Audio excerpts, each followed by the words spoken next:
humid. It is windy in Jupiter, Florida. That's just how we like it. As the world champion Houston Astros come to town here at Roger Dean Stadium.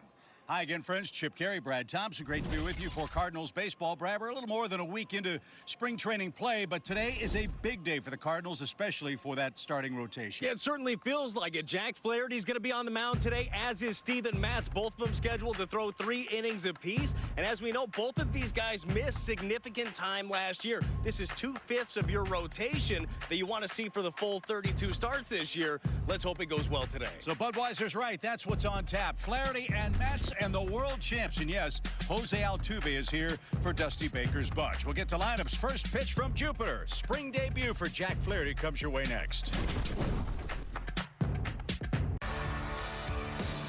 St. Louis Cardinals baseball on Valley Sports Midwest is brought to you by Budweiser. This Bud's for you.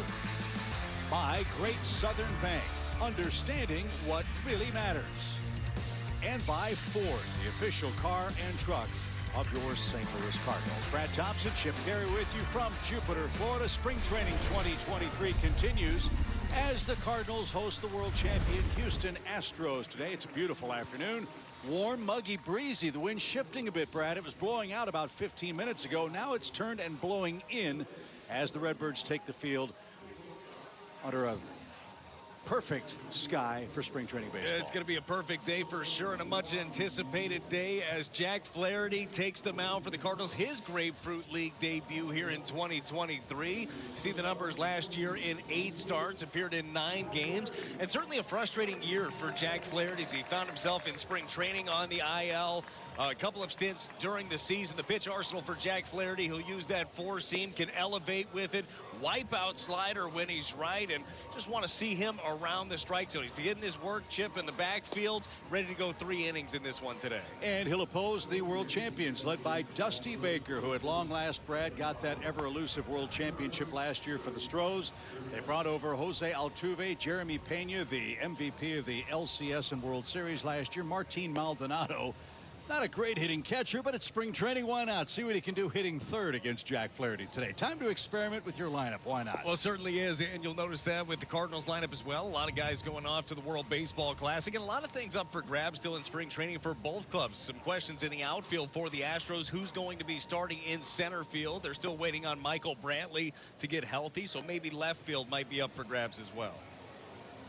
So as Jack wraps up his warm-up tosses, I'm guessing, Brad, that's going to be your Toyota key to the game. How does he do in his 3 innings today? Yeah, the key to the game is it starts here. We don't want to make too much of a first spring training start, but for Jack Flaherty, we told you the numbers, 36 innings last year on the season.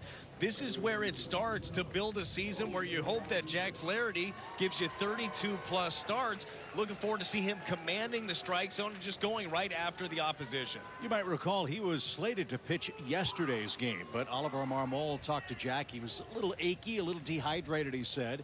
And Flaherty, who wanted to pitch yesterday, was pushed back to today with no restrictions, other than, as we said, first start the 3 innings of work. So we'll see how it goes as he squares off with Jose Altuve, the 8-time All-Star for the Astros, to lead things off. And we are underway in Jupiter. A 91-mile-an-hour fastball misses high for Altuve.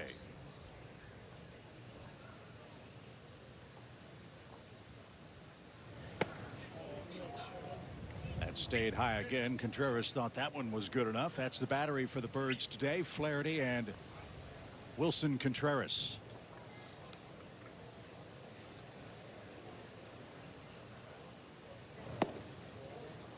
And Jack's missed with 3 in a row to start his day.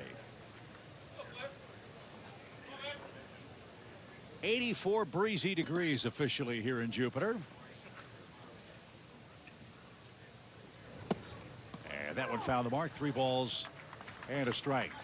Got to be some butterflies for Jack Flaherty. He knows what's at stake for him and his club today. Yeah, for Jack, in talking to him throughout the year last year, it was such a frustrating year, and he knows how big of a season this is for him.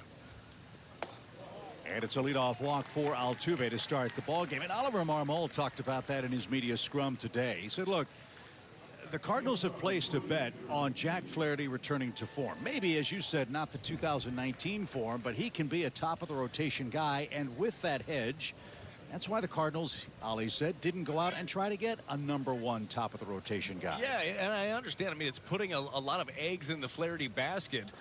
But you realize how good this guy could be as we see Jack early on just battling himself. I think we're seeing Jack right now do a little overcorrecting. We saw Jack miss arm side his first couple of pitches, now pulling a few across, just looking for that sweet spot. But we've seen it. We've seen this guy be dominant at the big league level, and you know he can be again. His final year under contract with the Cardinals. Jeremy Pena takes a strike. It may sound simplistic, but I'll ask you nonetheless.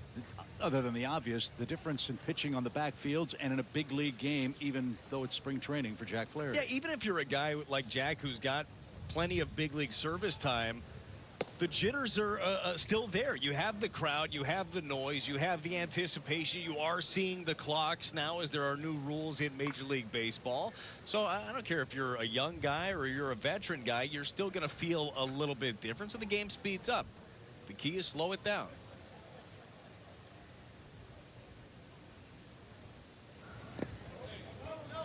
Downstairs. So Jack's thrown 9 pitches, just 2 strikes to the first 2 Astros hitters. So he's feeling his way through this first spring start. And as you just said, it's a different world for Flaherty and all the pitchers. You've got a pitch clock. You don't have time to, as you said, correct or overcorrect. It's got to happen on the fly here with a 3-1 count. And Altuve chased back to first. Well, to your point, there are a lot of variables. You think about the new rules, the limited disengagement. You can only pick off 2 times. If you miss him on the 3rd time, he ends up getting second base, and he's worried about just getting through a full season. Broken bat roller. That'll help. There's one. Pena doubled up. Flaherty got a ground ball when he needed it. Might have broken Pena's bat, too. So 2 for the price of 1. And as Brad mentioned, with the WBC starting in a couple of days, it's a very different looking Cardinals defensive lineup. We mentioned the battery with Wilson Contreras behind the plate, Moises Gomez in left, Alec Burleson in right, Mason Wynn at short, Mater and Yepes the corner infielders, and Jack Flaherty happy with that middle infield defense here in the first inning. A 6-4-3 double play. And here's Martin Maldonado.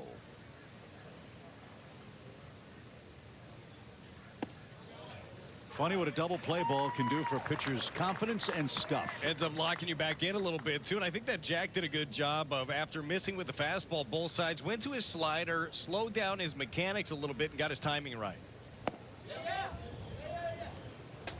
And even with missing a lot of guys with the World Baseball Classic, Cardinals can still show off some defense. That ball hit to Mason Wynn for the double play. Mason Wynn, one of the better defenders in the organization, certainly the best arm. And Jack Flaherty has his first strikeout. 94 with movement. That's more like it. After a shaky start, a double play and punch out brings up the Birds in the first. Well, Brad, with so many Cardinals off to the WBC, Oliver Marmol and John Mozeliak have said this is camp opportunity. Well, today's the first day of that opportunity. A lot of extra playing time for guys like Mason Wynn, who leads things off here in the home first. Incredibly exciting, really, when you think about it. I know for Cardinal fans, you want to see Goldie, you want to see Arenado, and certainly you'll be able to see them on the big stage representing Team USA, but a chance to see some of the future here in the ballgame for the foreseeable future. Well, the Cardinals are running into a really highly regarded prospect for the Astros. This young man on the mound saw some big league time, and Hunter Brown did not disappoint. It's their #1 prospect coming in, the guy that has a legitimate chance to make this rotation with the injury to Lance McCullers Jr. Big fastball, good curveball as well. He spent 2020 during the pandemic really redefining that pitch, and it helped him. Drafted in 2019 out of Wayne State, but they really believe in the future here. Limited action in the big leagues last year, but was dominant.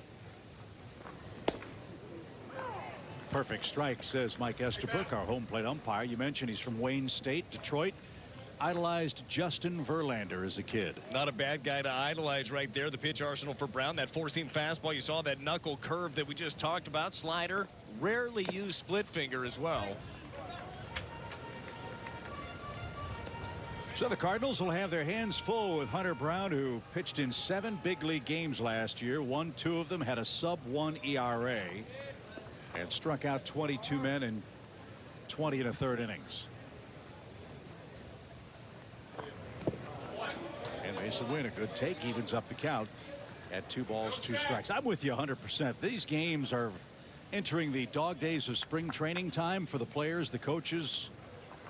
But for kids like Mason Wynn, who figure so prominently in the Cardinals' future, chance to see them get 4 at-bats a day, that's exciting stuff. And a wave and a miss at that breaking ball, and Wynn is down on strikes. Brown's got a real good double play combo working up the middle, doesn't he? He's got Pena at short. He's got Altuve at second. Martin Maldonado behind the plate. That's the Astros infield defense. McCormick, Myers, and Durden left to right in the Houston outfield. 1 up, 1 down. Here is Dylan Carlson. He's the designated hitter today.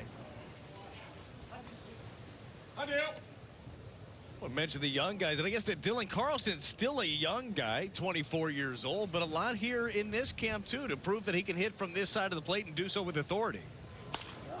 Pulled toward first, easy 2-hopper. Hensley's got that, and that's the second out.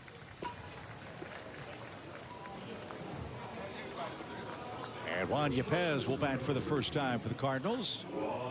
Contreras moves to the on-deck circle. 2 up, 2 down. Brown just 8 pitches in his opening inning. He's trying to crack this rotation for Houston because Lance McCullers Jr. is hurting.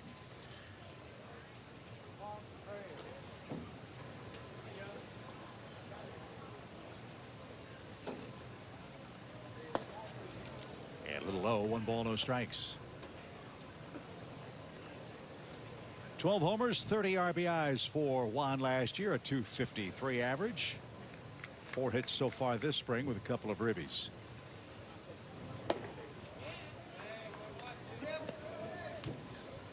Juan Yepez playing first base today, but certainly will be in the mix in the corner, outfield, and the designated hitter spot as well. And again, another big question in camp is, what does that DH spot look like? You assume that Goldie and Arenado will take at bats there. Certainly Contreras as well, but big shoes left to fill with Albert Pujols last year, especially in the second half.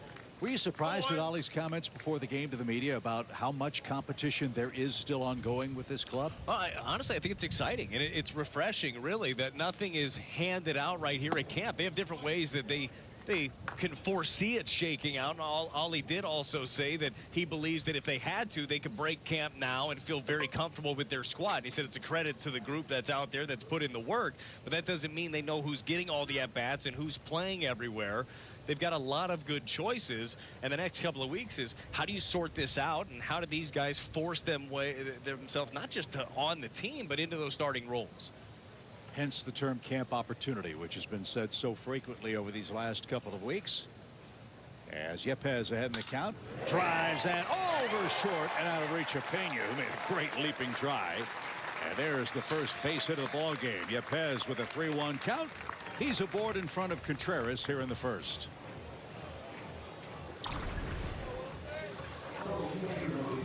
Yepez gets himself a 96-mile-an-hour fastball on the inner half. Quick hands, gets the barrel to it just outside the reach of the Gold Glover Pena.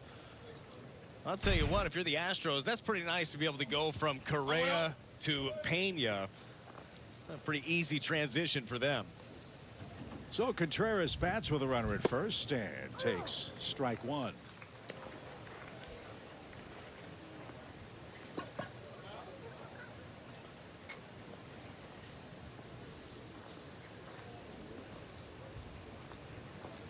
Wilson batting cleanup for the Cardinals today and takes a touch low. Ball evens the count.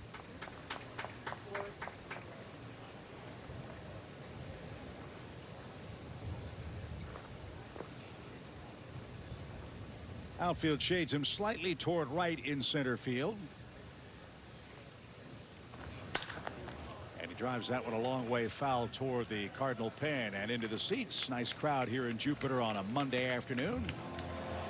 As we mentioned, very warm, very muggy, and all of a sudden very windy today.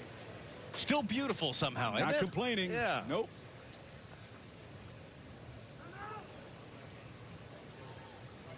Well, as you mentioned before, the wind has shifted a few times already today. We were watching batting practice. It was different, and that's kind of a key throughout these games. And definitely for the outfielders, you got to keep your eye on the flags because they can wreak havoc. At the knees, strike 3 called, and Brown has his first strikeout. So the duel is on. Flaherty and Brown scoreless after 1. When I think about Jack, clearly we all remember 2019 and that, dominant second half of a season. But I think for me, the reason I'm so excited about Jack this year is because he's actually had his first true normal off season in really 3 years. And comes in this camp feeling healthy, feels like he's in a good place with his mechanics, and from a strength standpoint, I think he's never been stronger. So you couple that together, there's reasons to be optimistic about his season, and I think if Jack has the type of year that we're hopeful of, it's really going to elevate our team as a whole. Those are the thoughts of John Mozeliak on the return to form of Jack Flaherty in 2023. There is something, too, to having just a normal, quote-unquote, off-season. One where you don't have to worry about rehab and all the stuff. Your body feels good, and it allows you to perform. That found the mark for David Hensley, the Astros hitter. He didn't like it. Jack didn't like the ball call and the pitch priors. They're even there. And the count now 1-2.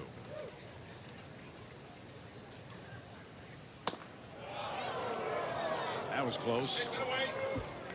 Just a bit off the plate. Well, those are the misses that you want to see right there. In the first inning, we saw Jack with a couple of arm side misses. Then he pulled a few across. He is missing very, very narrowly.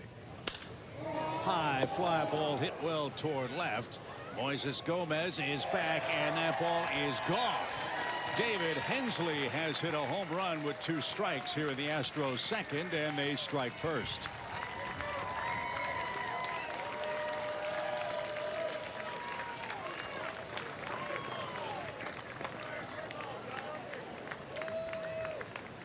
So Hensley, an Astros utility man, puts the bat to good use, and Houston leads. Well, it was a Flaherty slider. Unfortunately for Jack, it just didn't slide. Backed up on him, right into the wheelhouse there. Good response with a breaking ball. Misses low, but good action on that pitch. Jack wanted that call from home plate umpire Mike Estabrook.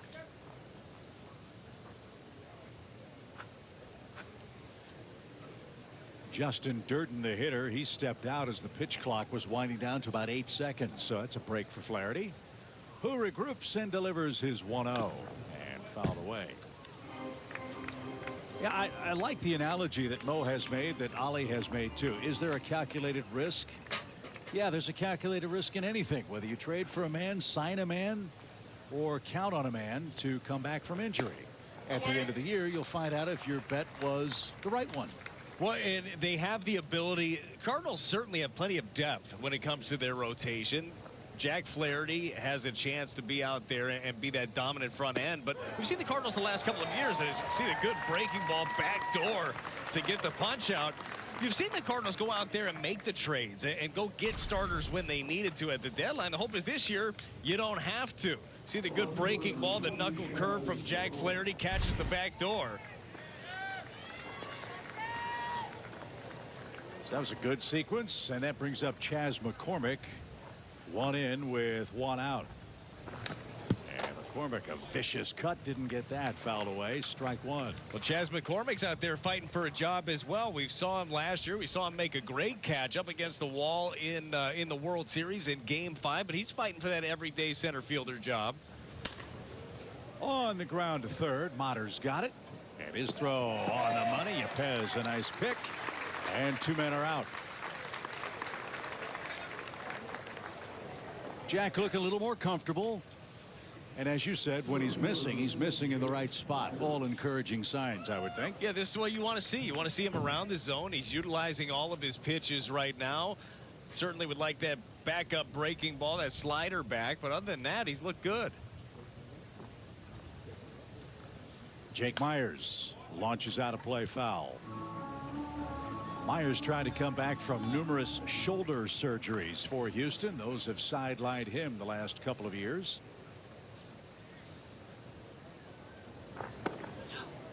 Well, it really is Myers and McCormick fighting it out for that center field job. One of those is going to be available until Michael Brantley comes back out in left field, so they both could easily be starting on opening day.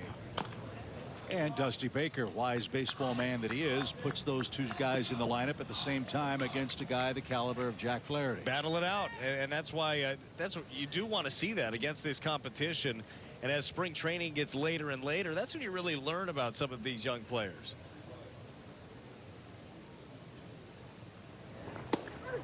Flaherty gets another strikeout. He is looking sharp. He's gotten a double play ball, and he has struck out 3. Astros lead it 1-0 in the second. Suit up this season at MLBshop.com. Check out the largest selection of authentic caps, t-shirts, collectibles, and more. Gear up with your Cardinals at MLBshop.com. Big crowd here at Roger Dean Stadium.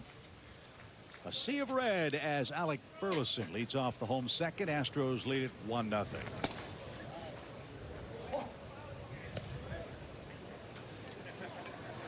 All this guy does is hit, Brad. 2 RBIs, 4 hits so far this spring. Going to be a lot of at-bats, too, for Alec Burleson in camp with Newt gone, O'Neill, both of them at the World Baseball Classic. So Burleson looking to cash in on these chances. And it looks like Lars Nootbaar's fitting in very well with his Japanese teammates. Doing just fine. Great story on that we'll show you in a bit. That's out of play foul by Alec. And the count stays 0-2. Ball will find you. Always got to be ready. It's spring training for the fans too, right?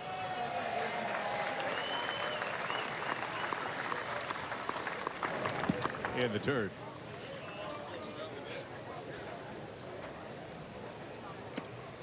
Might have messed up a finger, but he got a souvenir. It's worth it. That's a tough way to wake up from a nap right there, though. That's why you bring your glove to the ballpark. You never know. The pitch. Good take. It's 2-2.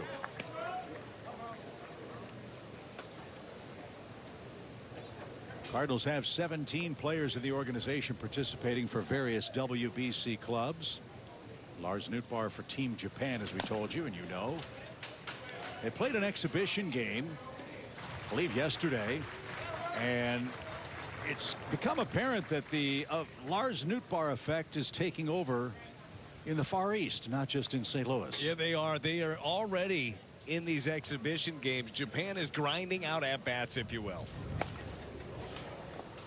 Burleson fooled, but fought it off to stay alive. 2 balls, 2 strikes. Shohei Ohtani in an exhibition game hits a home run off a knee. Not surprising. Crowd goes nuts. But what was surprising was that. It's catching on. The old pepper grinder is catching on. Lars Nootbaar was there waiting for Ohtani at the plate, doing the grind it out. I love it. And Ollie was asked about that and Newt beforehand. He said he's about the only guy that you could put anywhere in the world on any team, and he's going to fit in just fine. How about that at bat by Burleson? Yeah, ball 4. And a leadoff walk starts the Cardinals' second. He represents the tying run. And Hunter Brown back to the stretch. Let's not forget what Lars has done so far in exhibition play.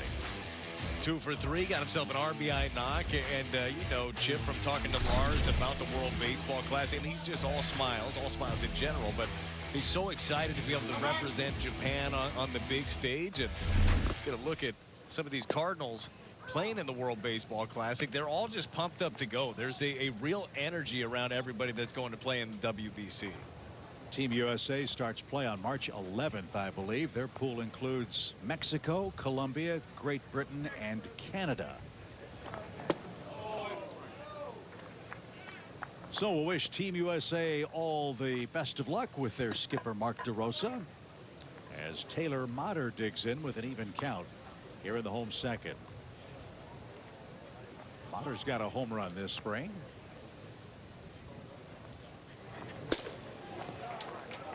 Brown overcooked that.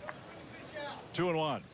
We've seen Motter make some web gems over at third base as well. We've seen him range into foul territory. Made a nice backhanded play yesterday. Another guy that's just taken advantage of some of the time that he's had out there.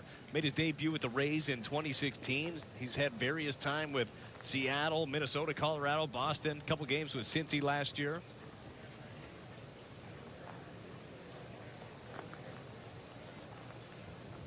So Maldonado out for a mound meeting. That clock is at 30 seconds. And once he gets back in the catcher's box, the pitch clock will start anew for Taylor Motter, who's ahead in the count. Let's see.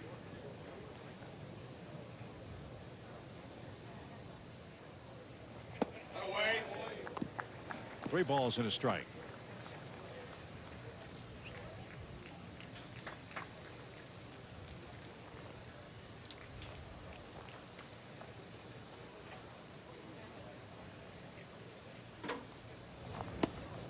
And off the plate, back-to-back walks starts the St. Louis second.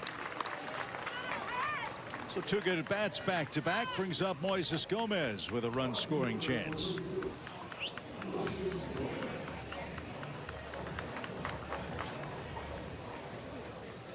And now Brown's going to get a visit from the Astros pitching coach here with 2 on and nobody out.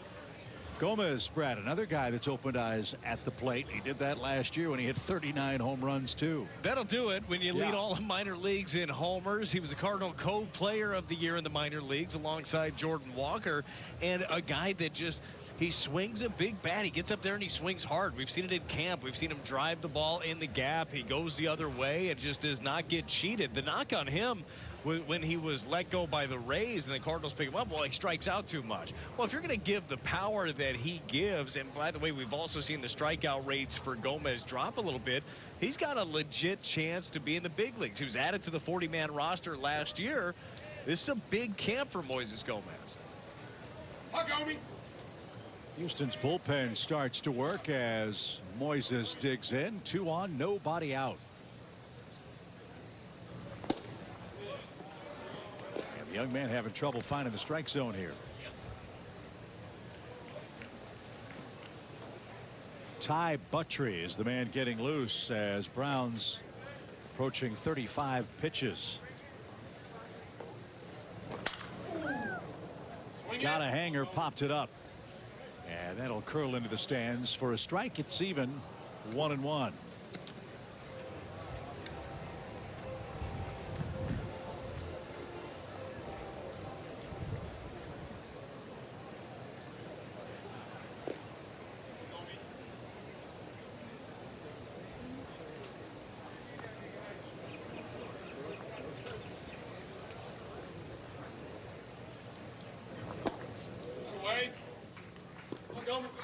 Right now, the Cardinals, Brad, are just waiting this kid out. Just waiting for him to make that mistake. You got to be ready to pull the trigger. I know he's walked a couple of guys, but you know that Gomez is looking. He's looking for the right spot. Swing it. Fouled the breaking ball away. 2 balls, 2 strikes. Gomez, Ketakuto, and Victor Scott II, the lower third for the Cardinals. Those men are due next. It's 1-0 Houston on a David Hensley second inning home run. Jack Flaherty's looked good in his first 2 innings with 3 strikeouts. It's really nice to see Jack after first couple of batters really honed in, walked the first guy, got a double play. Moises stays alive as that's fouled off to the right side. They play Gomez to pull. Scott shaded around toward left and center. A lot of room in right center. If Moises can go that way, the pitch pushed him off the plate, and it's a full count.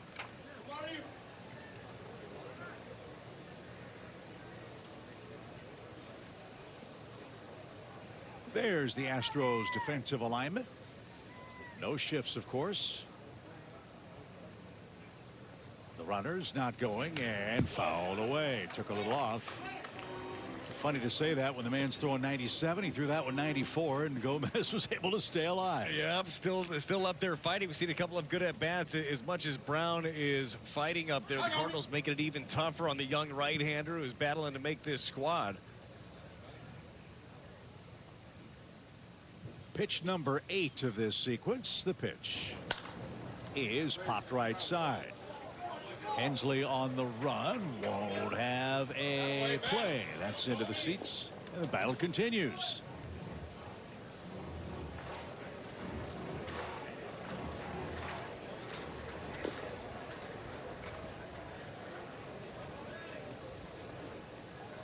Burleson the lead runner, Motter at first.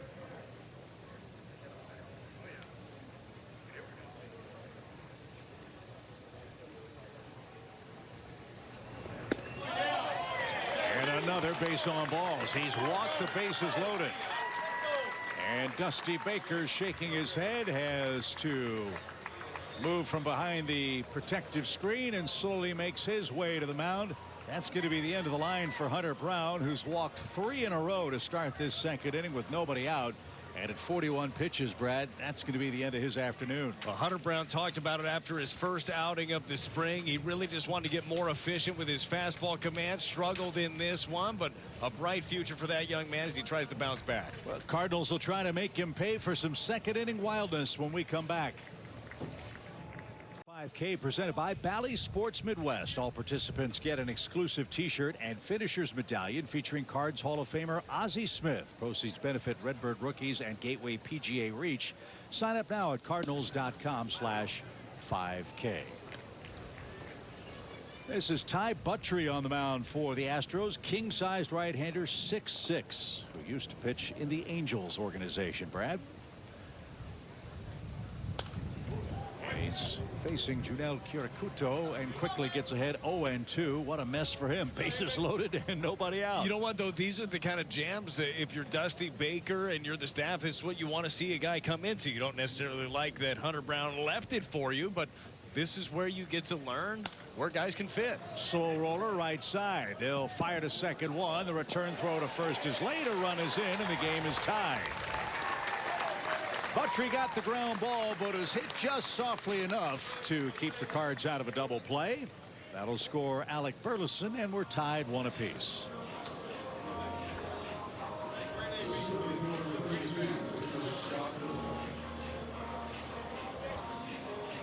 So first and third with 1 out. Victor Scott II is the hitter. Victor, a 5th-round pick of the Cardinals last year, and that went all the way to the backstop, and that's going to score Motter standing up.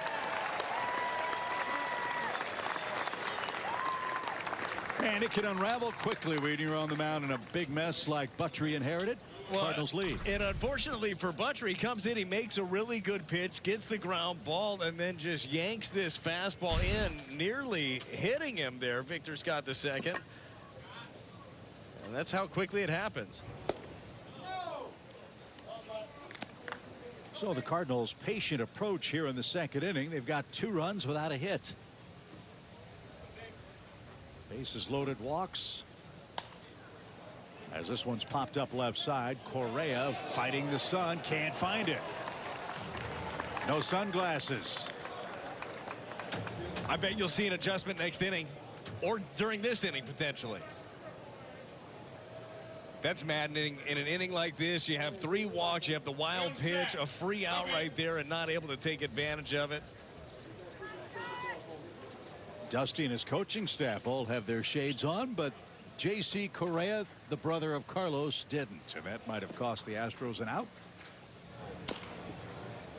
And Scott rolls that off his foot foul. We'll try again. 2 balls and 2 strikes.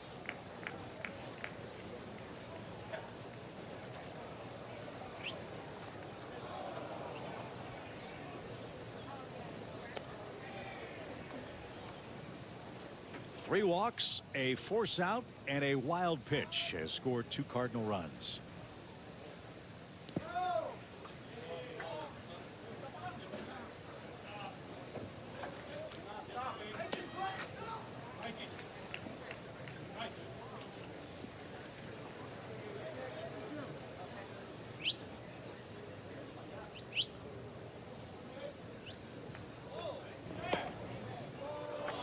That missed inside. Another walk. 4 of them in the inning. And that turns the lineup card back to the top, and Mason Wynn.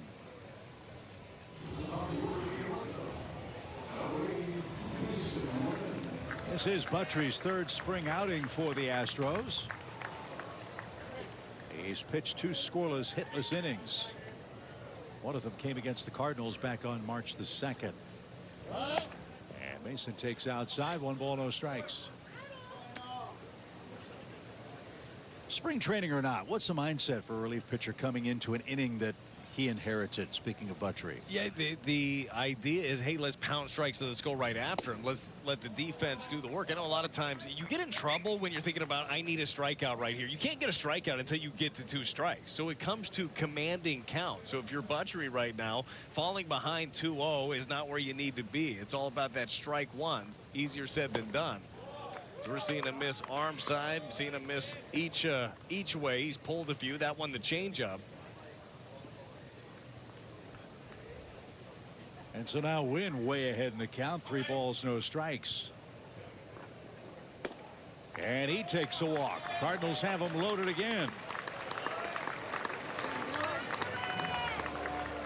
Well, this isn't what Dusty Baker had in mind. Cardinals have 2 runs. They have 1 hit, and they've had base runners all over the place. Well, and this is where Ollie Marmol and company want to see Dylan Carlson. You want to see him be selective, but in a spot right here where you got a chance to drive in some runs, let it rip. You get a pitch that you think you can drive, give it your best bolt.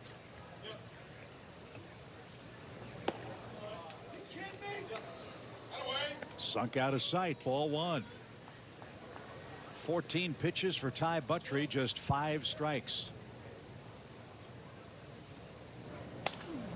Let it rip that time, didn't he? And fouled it away. That's what you want to see.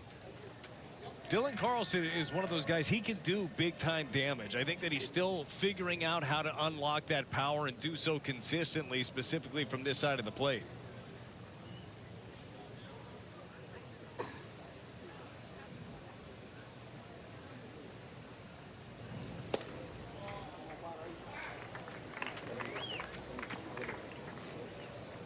Well, you can see the Astros pacing and pawing infield and outfield. A lot of pitches thrown in this inning, and not many for strikes.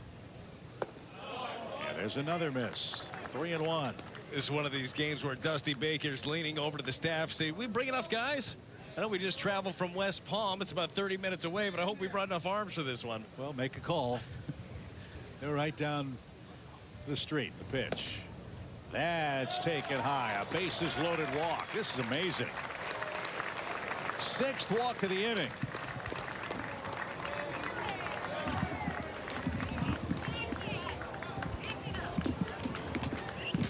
There's another mound visit. Lonely feeling out there when you hear the people in the stands throw a strike. It ain't that easy. You find yourself just searching for that release point. You've seen Buttrey try to get there with the fastball. He's done it with the curveball. The changeup just cannot find his timing. So they're going to try to see if they can slow him down a little bit, make some adjustments. Pitching coach is out there just trying to break it all down for him. And this really, Brad, seems to be the first example of this spring. And look, we've only done now 4 games. Where what you talked about after game 1 is taking place. When the game speeds up, you don't have the ability by rule to slow down, gather yourself, even after multiple pitches, when you've got base runners in big trouble. Yeah, it's hard, and Check, as much as you don't want to figure that out here, you don't want to figure it out at the big league level. Headset. You definitely Checking. want to be able to figure it out now instead of during the season. How do you make those adjustments? How do you do so quickly? Juan Yepez fouls the first one away. He's trying to do some big time damage here. Cardinals trying to break the game open. Yes. They've scored 3 here in the 2nd.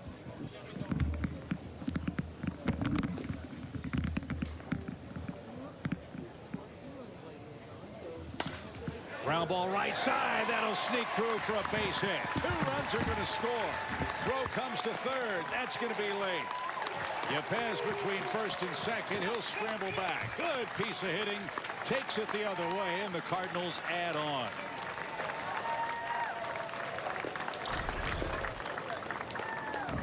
Sinker well off the plate away to Yepes, but Yepes sees the wide open right side and just drives the ball that way. You can see the intent in his swing. He's letting the ball travel, get deep, and just shoots it through that right side. So a 5-run second for the Cardinals. Yepes 2 for 2, and that brings up Wilson Contreras, and he rolls one through the left side on the first pitch. That'll score a run. Cardinals patient all inning long, now picking on first and second pitches, and they are rolling. A 6-run frame. This time a 92-mile-an-hour sinker catches more of the plate than Mudry would like. And you're right. I think the Cardinals are doing a good job just honing in on where they want a pitch to be. If you throw a strike, they're going to be aggressive. They're not up there looking for their walks, but they'll take them. And for the first time this year, Brad, we get to adjust our scorebook. A little roller toward first. Pitcher covers the bag, and he almost missed it.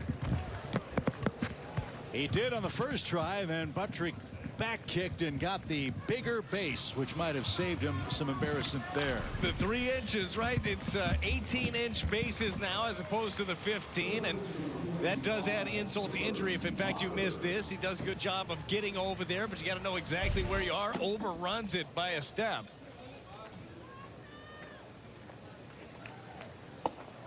So a crazy Cardinal inning. 6 walks, 2 hits, and 6 runs are in. And there are but 2 outs for Taylor Motter, who bats with second and third here. Motter earned the second of those 6 walks earlier this inning. And more action in the Astros bullpen. Don't know if I've seen 3 pitchers in one spring training inning before. You don't usually draw it up like that. No. That is not what you want to see.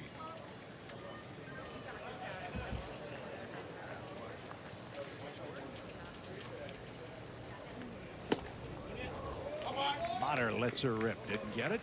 Even count.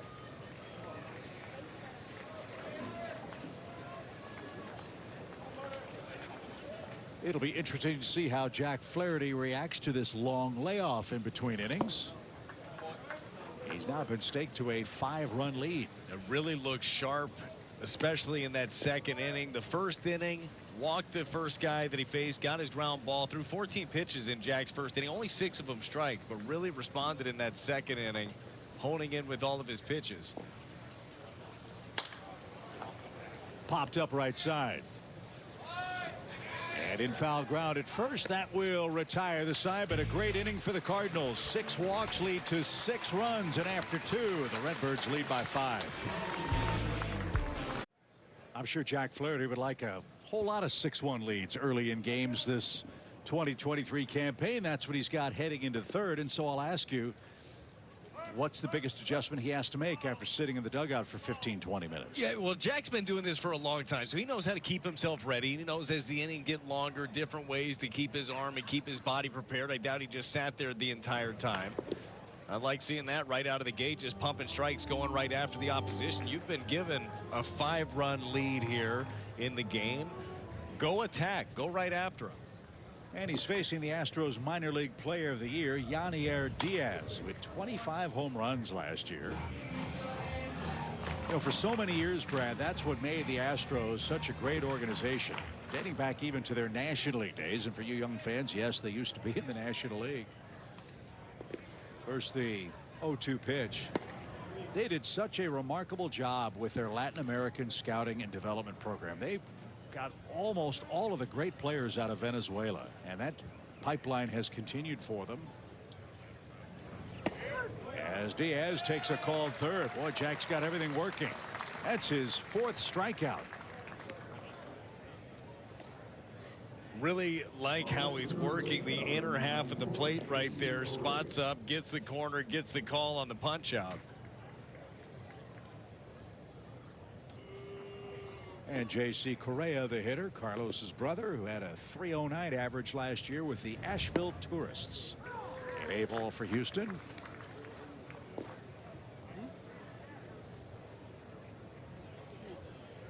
Cardinals hoping to get Jack Flaherty through 3 crisp innings today. His stuff has gotten better with each passing batter.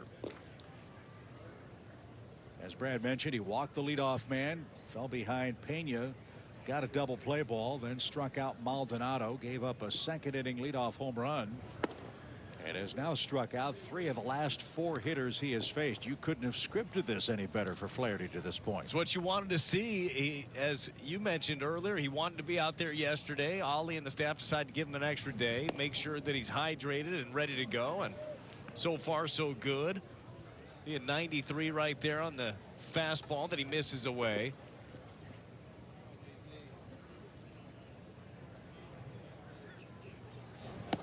The other component is he's pitching to a new battery mate. How do you see the relationship of Contreras and Flaherty from your perspective? Yeah, that is something we haven't seen much shaken off during this. It's something that Contreras has really dug into. He wanted to know his staff.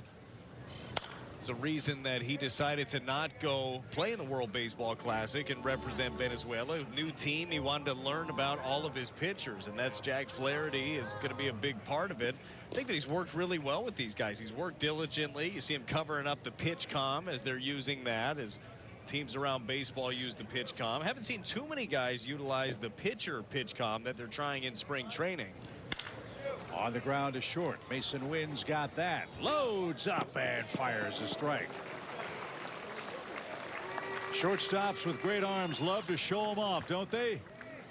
And Wynn with a laser takes care of Correa for 2 outs. I love the look on Juan Yepez's face after he ended up catching that. He said, "Whoo, that's coming in hot." The glasses fly off his head as he's making that throw. We saw him in the Futures game last year, had a throw that was registered at 100.5 miles an hour across the diamond. That's an electric skill set. And Altuve, a pitch clock violation. And the count to him 0-1.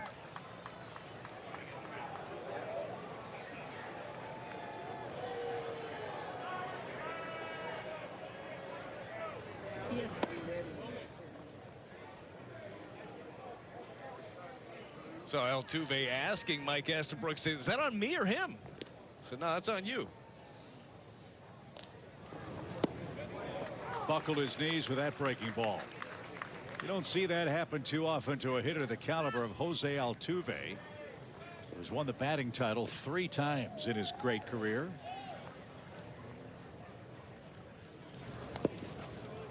And trying to get him to fish there, and Jack just missed 2 balls 2 strikes. Jose Altuve might go down as one of the great bargains in baseball. They signed him to a $15,000 bonus when he was 16 years old. That's money well spent. Teams just kept turning him away, said he was too small. I think that's the beauty of baseball. If you put in the work, if you're going to show up each and every day, they'll find you. The opportunity will be there. Doesn't matter. We see it on this field today. You got tall, shorter, bigger, skinny. Game of baseball. If you got a skill set, and he's got an incredible one, you got a chance. Little tapper foul by Altuve. Still a 3-ball 2-strike count.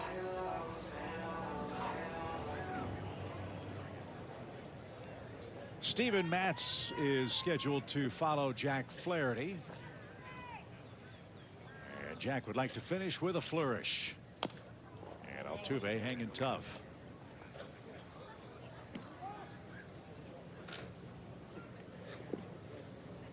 It's always fun to hear the pitchers describe their own performance after the game. We'll look forward to Jack's comments, and more importantly, how he feels tomorrow and the day after, as he does finish with that flourish. 5 strikeouts in 3 innings for Jack Flaherty.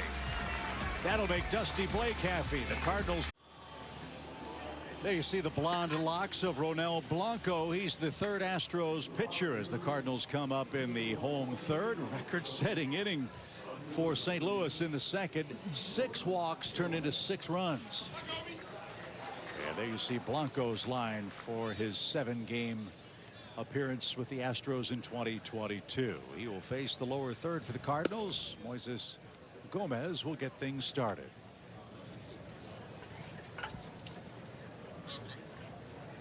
This is Blanco's third appearance in the spring. 3 innings, 2 hits. And there's the third hit he's allowed. Gomez broke his bat, but has his first hit.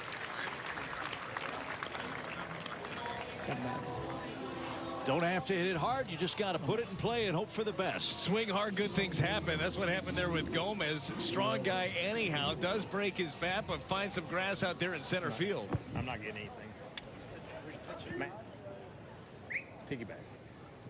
So Juniel Kerakuto is your batter with a man aboard and nobody out. 1 hop rocket to Altuve. That ought to be 2, and is. Pitcher's best friend clears the bases for Victor Scott II. 2 outs.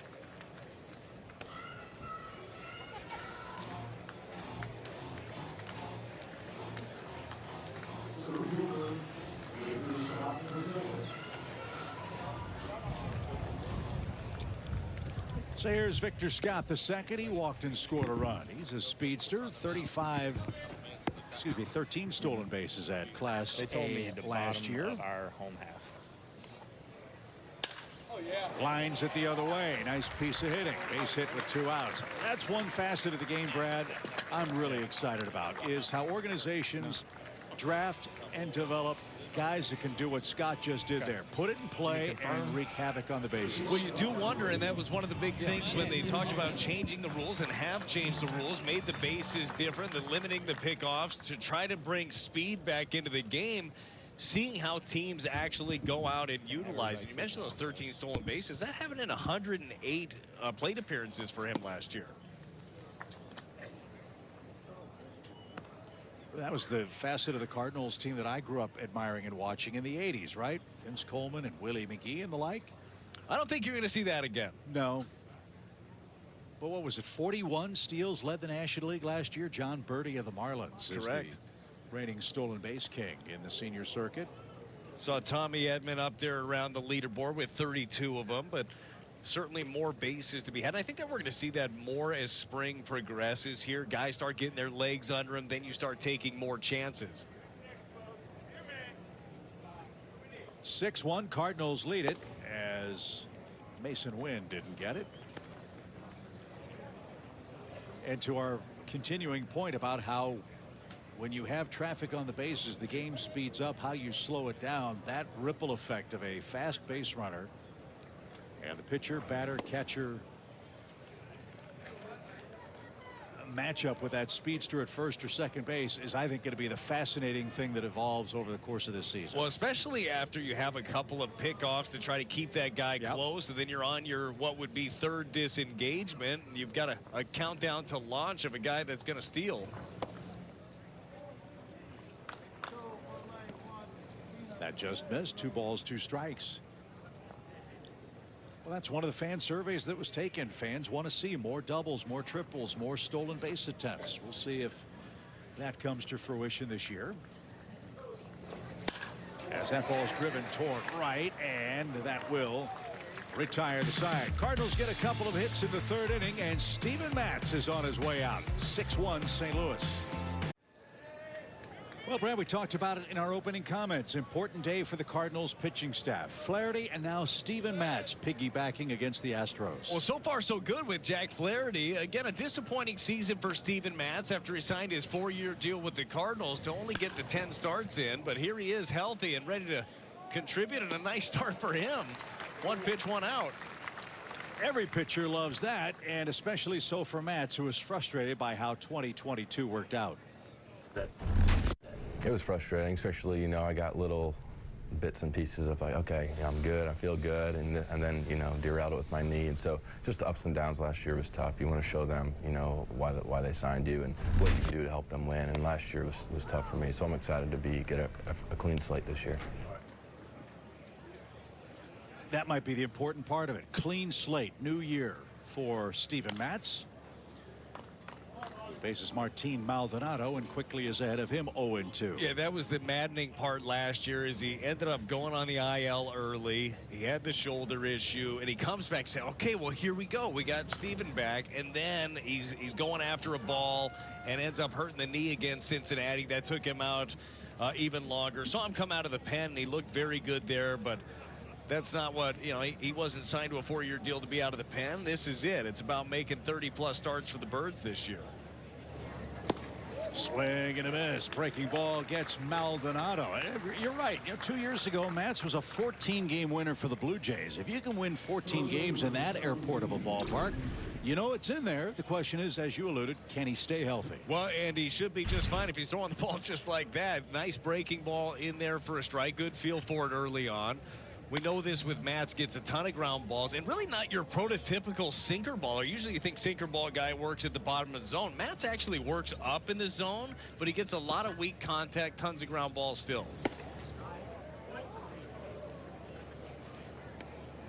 Matz was part of that great wave of Mets pitchers, DeGrom and Syndergaard in New York. And hoping for a rebound year with the Cardinals here in 2023. He inherits a 6-1 lead. Boy, Jack Flaherty, you're just joining us, answered a lot of questions today, wouldn't you say, in his 3 innings? Well, I really liked especially how he finished it with a exclamation point. It was a 95-mile-an-hour pitch for the strikeout. Thought he looked good. Had really good feel for both the breaking ball, curveball, and the slider. Spotted up his fastball well. That's exactly what you wanted to see out of him. Now build from there. Matz, a 2-2 pitch. And a roller toward Mason Wynn. He gloves, grabs, and flips to first in time. Steven Matz, a perfect 1, 2, 3, 4th inning. All Cardinals, 6-1 your score. Voting is now open for the 2023 Cardinals Hall of Fame, presented by Edward Jones. This year's nominees are Joaquin Andujar, Steve Carlton, David Freese, Matt Morris, and Edgar Renteria. Cast your vote at cardinals.com/HOF, and voting closes April 21st. Brad and Chip with you from Jupiter. The Cardinals with a 6-run second. Dusty Blake and Jack Flaherty breaking it down right here, talking about that outing that he had. I'm sure that Jack is happy about it. As you mentioned, we'll hear from him after the game and see exactly how he felt. But the 5 punch outs in his 3 frames, got to be very encouraged with his first Grapefruit League action. A shot just fouled at first, and Hunter Wendelstedt, veteran MLB umpire in midseason form, doing the Olay as that pitch whistled by him in foul ground. Like a cat over there at first base. A very big cat. Like baseball players, same thing, come in all sizes. Cats do. Ripped toward right. That ball's got a chance. That ball is gone. Dylan Carlson with a long home run. How satisfying is that trip around the bases?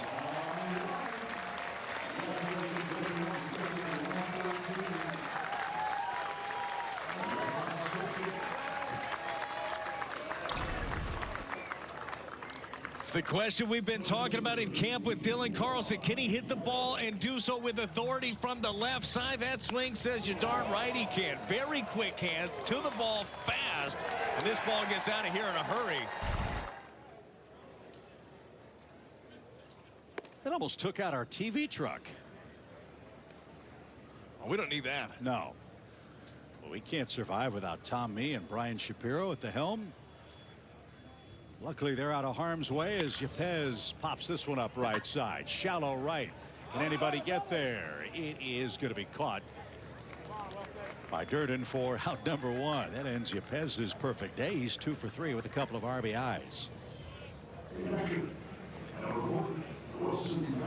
So here's Wilson. He's got an RBI single. Cardinals got 6 runs thanks to 6 walks.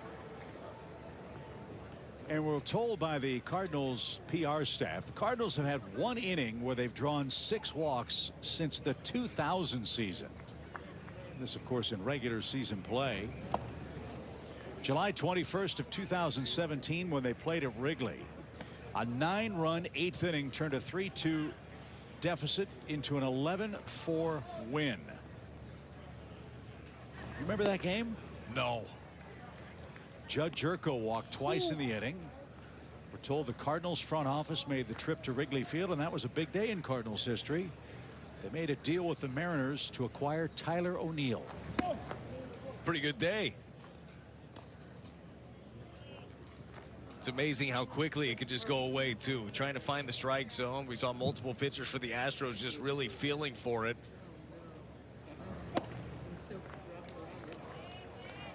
Hunter Brown walked 3. Buttrey came in, walked 3.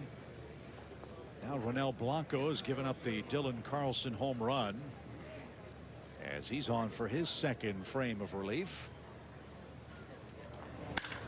Has swung laced into center, but that's going to be caught for out number 2. Cardinals have had a good approach at the plate. Even their outs are hard hit, which is a good sign here in the 4th inning. Alec Burleson, the batter, he's walked, scored, and tapped out.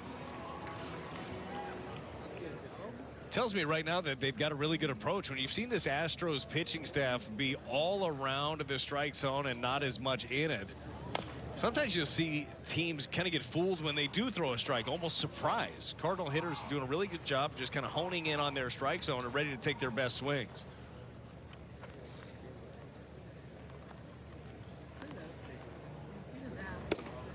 It's way outside. It's 1 ball, 1 strike.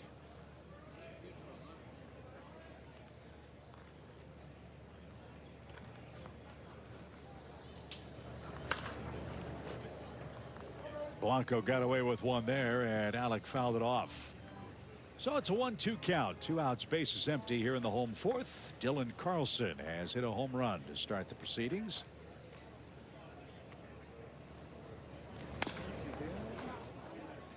And chopped out of play. New schedule this year will see every major league team, and that will alternate home and road in back-to-back seasons. Cardinals will host the Astros in late June at Busch Stadium. Can't wait for that. Can't wait for inning number 5 either. Cardinals extend their lead. It's 7-1 in Jupiter.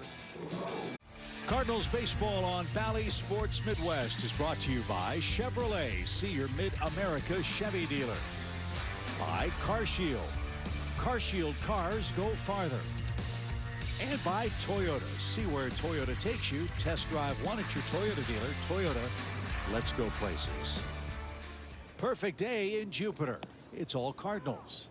7-1 is your score. 6 runs across in the 2nd for St. Louis. Dylan Carlson's hit a home run.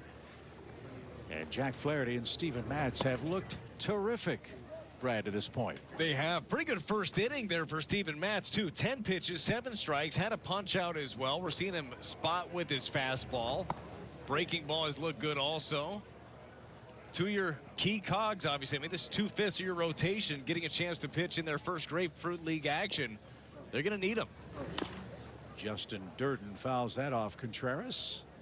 And the count for Justin, 2 balls, 2 strikes. I like that sequence there, too. Had a couple of pitches away and then ends up riding a sinker in at 94 miles an hour on the hands.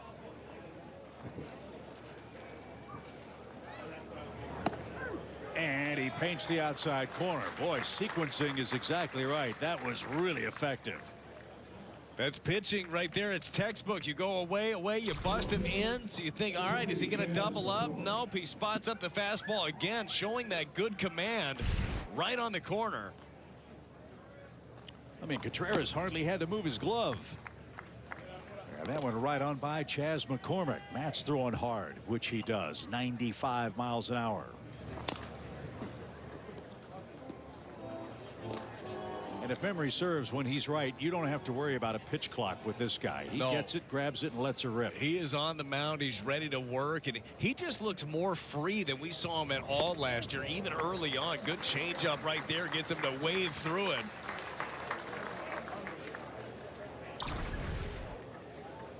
So you've seen him spot the fastball. You've seen the big-time breaking ball. How about the changeup? Another weapon against the right-handers. Very good one there. Jake Myers with the bases empty and 2 outs. Well, an awful lot to be excited about. And look, it's only the first start, but man, oh man, Jack and Steven look outstanding. This is what the Cardinals need. One of the bigger questions coming in, it's not just the outfield competition, but can this rotation hold up? We know that the rotation didn't strike out a lot of guys last year, able to rely on that great defense that the Cardinals have, and they have it again this year. But with limited shifts, you'd love to see them miss some more bats. Steven Matz is a guy that can miss bats. So is Jack Flaherty. These are guys that can rack up some strikeouts. For Dusty Blake, for this staff, you'd like to be able to have those guys out there in key spots, be able to get a punch out. Well, Matz has struck out 3 in an inning and 2/3. He's gotten the first 2 hitters via strike 3 in the 5th inning. And he's got Jake Myers set up with a 2-2. And pop fly foul back out of play.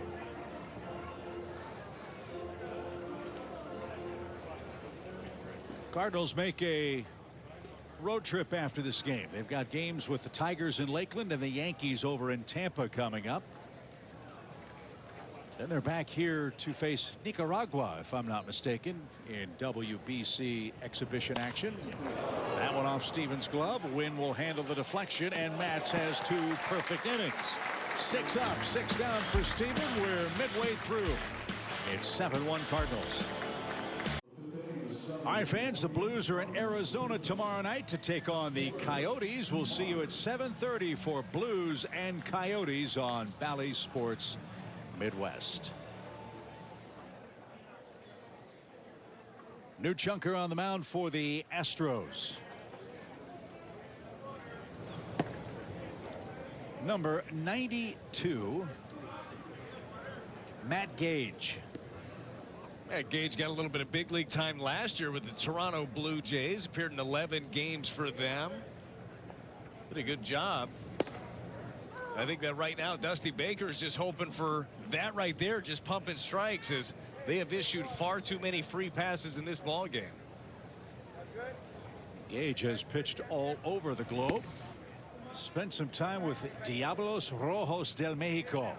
Nailed it. Don't you love the Mexican League names? Yeah, they're in. The Red Devils. Yes. I like all the nicknames, too. Everybody's got a nickname. We need more nicknames in baseball. That's where you come in, Chip. I've already got mine. Well, you're going to have to start giving them out now. Oh. Well, it's a family show, Brad. We can't do that this early in spring. 2 balls, 2 strikes. Gage to Taylor Motter. And that ball's golfed to third. Wicked hop. Correa stayed with it, made a nice play. That ball was sharply hit. And 1 up, 1 down. Saturday, May 6th, Busch Stadium hosts the 18th annual Purina Pooches in the Ballpark Day. Come enjoy a ball game with man's best friend beside you. A limited number of tickets are on sale now at cardinals.com/pooches. Moises Gomez, the hitter. 7-1 Cardinals in the home 5th.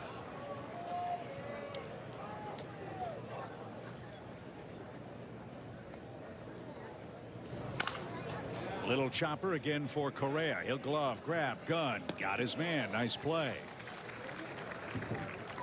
And that's the second out. One of the great nicknames in baseball, of course, for the great Stan Musial, the man.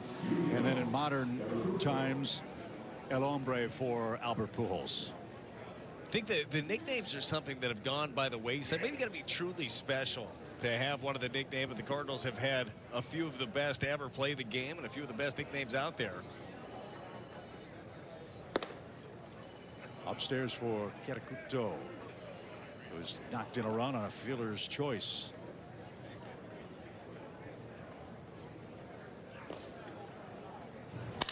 There's a line drive. He's got a base hit with 2 out. So 7 runs on 7 hits for the Cardinals today. And the inning continues with Victor Scott II.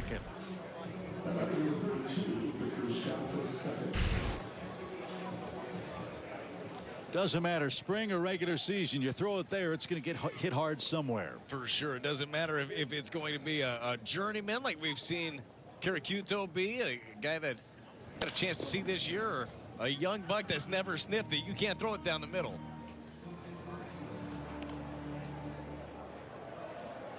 So Victor Scott II, he's done his job. With the DH now in play in the National League, the job of the number 9 hitter is flip the lineup card over. He's done that twice. He's walked, and he has singled and scored a run.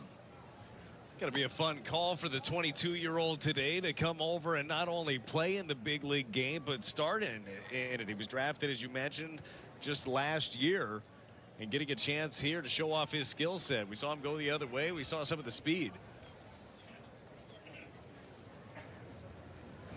And a good test for him here. Lefty versus lefty.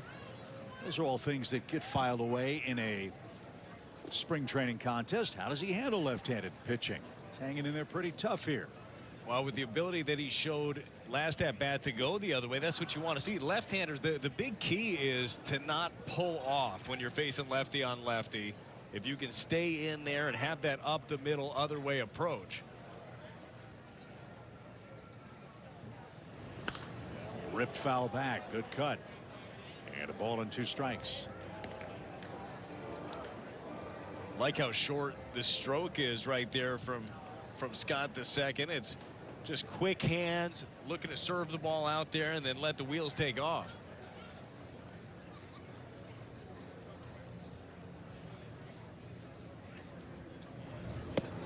Pulled a string and Victor couldn't connect, and that will retire the Cardinals. In the 5th, Steven Matz comes out for his 3rd inning with a 7-1 lead. 5 terrific innings from the Cardinals pitchers Jack Flaherty and Steven Matz. Brad, we head to the 6th inning. It's a 6-run lead. Matz has faced 6 hitters. He's retired all 6 and he's punched out 3 of them. This is what the doctor ordered right now, and he's just pumping strikes. 24 pitches, 17 strikes so far.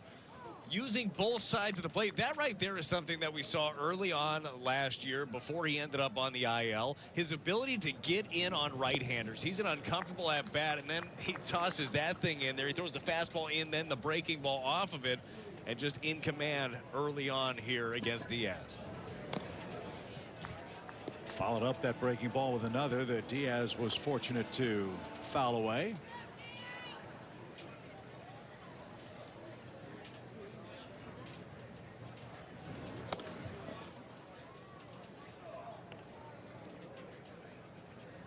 One and 2. Good change up there. I'd like to see that heater in. You got it, and it backed up over the inside corner. Good call, Brad. Matz has his 4th strikeout. Well, Matz can be an uncomfortable at bat when he's putting the ball where he wants to. That's what we're seeing here. Early feel for the breaking ball is good. He's been able to put the fastball exactly where he wanted, in on the lefties. He can pull the string with a changeup away. I mean, this is exactly what you wanted to see out of him, and just working so quickly. If you're a defender, you love playing behind Steven Matz. J.C. Correa, the batter. He's 0 for 1 on the day. Again, the storyline of this game was how would Flaherty and Matz do in their first spring opportunity. They have answered terrifically, as that's handled by Moises Gomez easily in left field. Matz has faced 8 hitters. He's gotten them all out, 2 away, and we go back to the top of the order. This will be Rylan Bannon. Jose Altuve's day is over.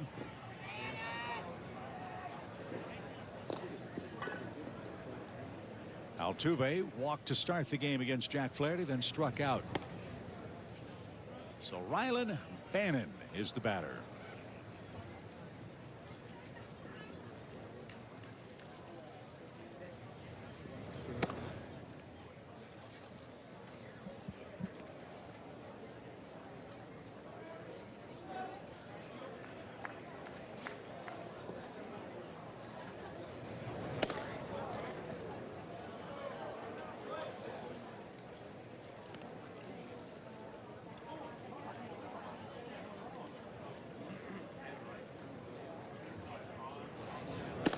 Bannon is from Joliet, Illinois. He's got a home run this spring. And he's been in the Orioles and the Braves organizations. Was originally drafted by the Dodgers.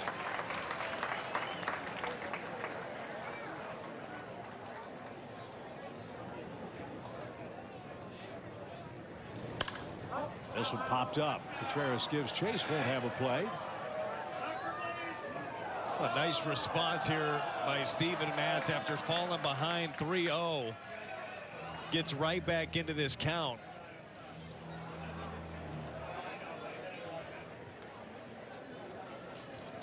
Mauricio Dubon is on deck. First the pitch. That's popped up left side. Mason Wynn drifts back. Plenty of room in shallow left field. And how about that debut for Steven Matz? 9 hitters faced, 9 up, 9 down. He was perfect on what's been a perfect day so far today. Waylon and Willie might have some company on everyone's country music playlist. Adam Wainwright is catching the ear of music fans, and you can read all about it in the new issue of Cardinals magazine. Call 314-345-9000 or visit cardinals.com/magazine to subscribe. Home 6th. Top of the order, Mason Wynn will lead off. Jaime Melendez is the latest and greatest on the mound for the Astros. Mason's walked and scored to highlight his day at the plate. And takes a letter high strike. Chip, I got to tell you, I didn't do my homework that I told you I was going to do yesterday. I told you I was going to dig in a little bit, find out about that beautiful necklace that Mason Wynn was wearing. I didn't do it. Didn't? No. He was busy working this morning. I don't want to bother him. But I will find out.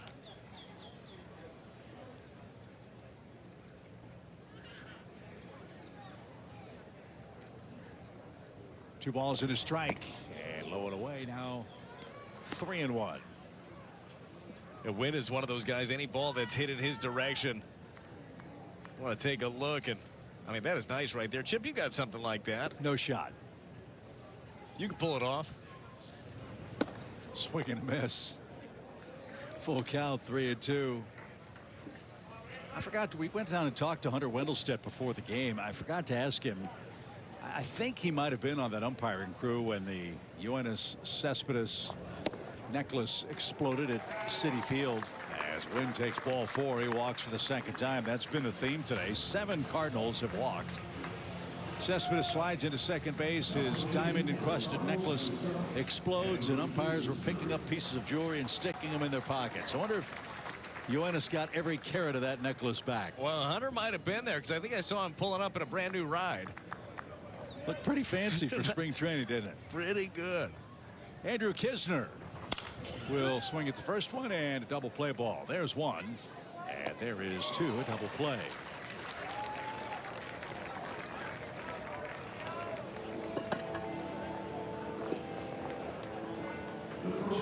So Dylan Carlson taken down for Andrew Kisner.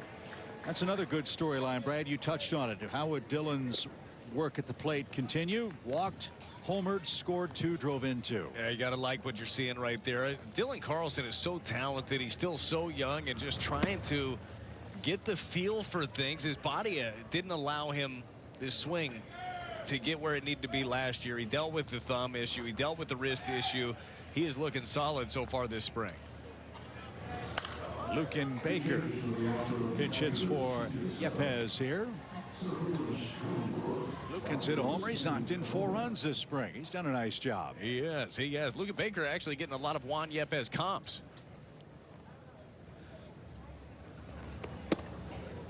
They look an awful lot alike, don't they, Brad? Powerful right-handed hitter. Exactly right.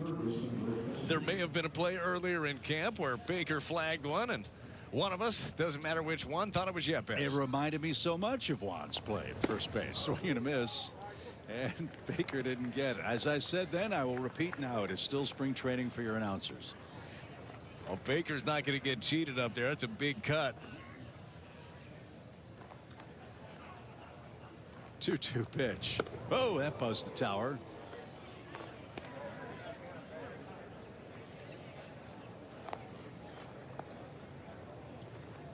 So Baker stays in there.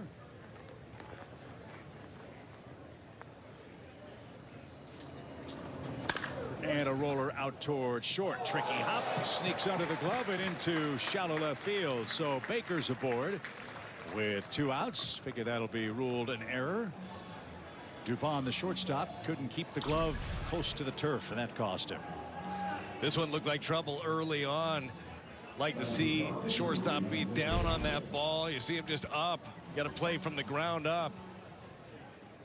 Anticipating the hop that he didn't get.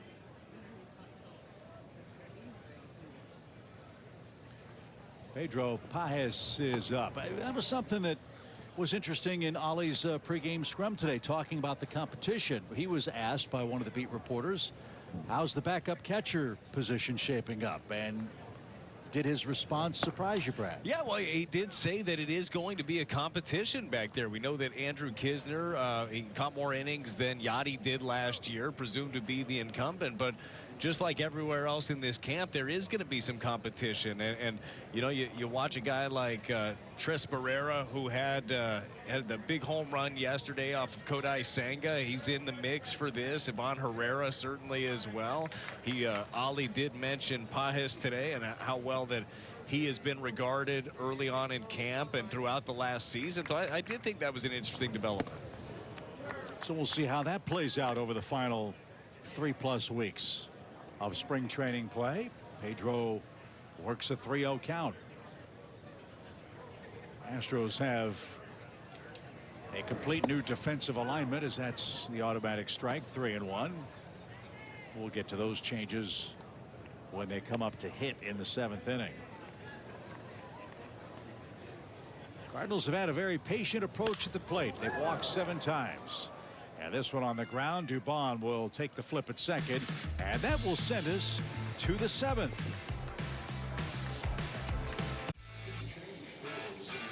Brad, it's Plays of the Game time, brought to you by Budweiser, and I know these plays will make you very happy. Yeah, perfect time to highlight a couple of pitchers here. Jack Flaherty ends up going 3. He punches out 5. Steven Matz, he goes 3, punches out 4, doesn't allow a hit.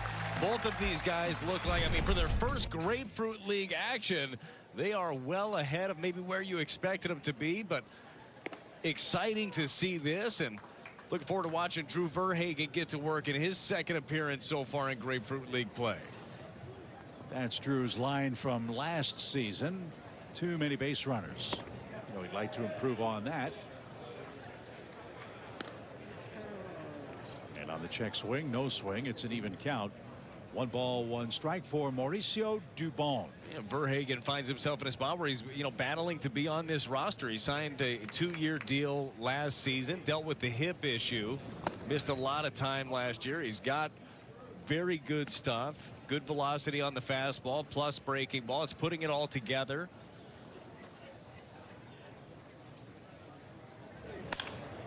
This one launched by Dubon to left. Long run for Gomez, and he makes the running catch up against the wall. Nice play. Long run for Moises Gomez. That is a long way to go for Gomez. We saw it in his last at-bat, just a simple ground ball, but he's got a little bit more speed than people give him credit for. Might want to check on that wall, see if that's okay. But Gomez looks just fine.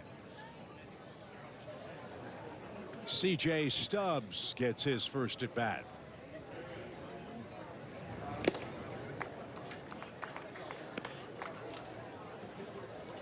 If you're just joining us, Jack Flaherty, 1 hit, 5 strikeouts in 3 innings. Steven Matz struck out 4 in 3 perfect innings. And now Verhagen gets the first out and gets ahead of Stubbs quickly, 0-2.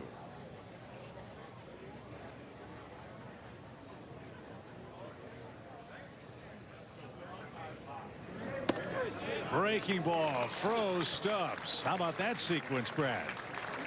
Set him up well with the fastball. You saw Stubbs with the big swing early on, and then slowed him down with the breaking ball, just buckled him. That was one of the things that was very evident early on last year, is he just can't pull the trigger. Ball's up in the zone a little bit, but the fact that he set him up for it.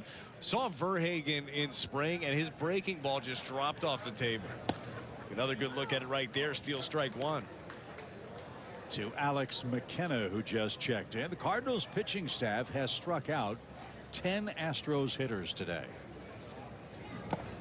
You know, that'll make Dusty Blake and Oliver Marmol happy. Again, this is a staff that isn't known to be a strikeout staff. But 10 through 6 2/3, you take that, won't you? Yes, you will. And Dusty Blake has talked about this because, I mean, that's one of the bigger questions when you don't go out there and you don't add another starting pitcher, is where are you going to get the strikeouts? I mean, will they come for this staff? And he believes that they will. First of all, believes in Flaherty and Matz, those guys bouncing back. But he also talked about how to best utilize everybody's skill set to get some more of these punch outs. So the sequencing is going to tweak a little bit under the tutelage of Dusty Blake this year. And I think that we're going to see some changes here. I think you'll see this team strike out more. Are they going to turn into one of the more dominant staffs as far as strikeouts go? No, probably not. But I think that Dusty's got them going in the right direction. I love that what he's talking about. It's the race to 2 strikes. You can't strike somebody out unless you're ahead of the count. And that's what he wants to see his pitchers do. Fill up the strike zone, do so early.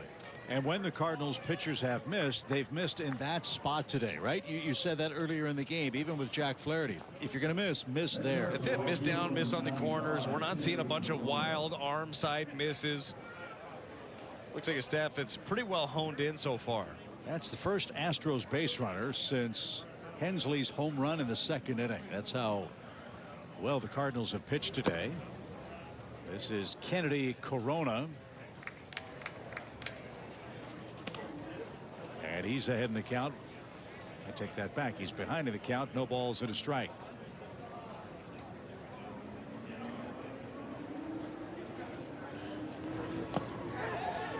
That got away. Runner will move up 90 feet on a ball in the dirt. And it's even a ball and a strike.